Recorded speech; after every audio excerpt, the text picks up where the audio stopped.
জিকিরকে রাসূলুল্লাহ সাল্লাল্লাহু আলাইহি ওয়াসাল্লাম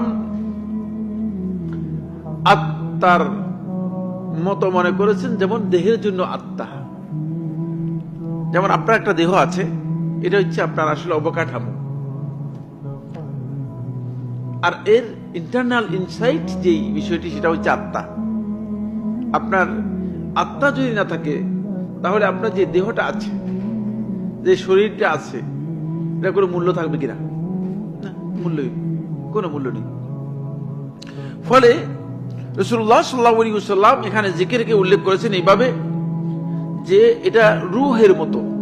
দেহের জন্য যেমন রূহের প্রয়োজন রয়েছে, অন্যথায় দেহ মানব জীবনের জন্য কোনো উপকারে আসে না, কোনো কাজে আসে না।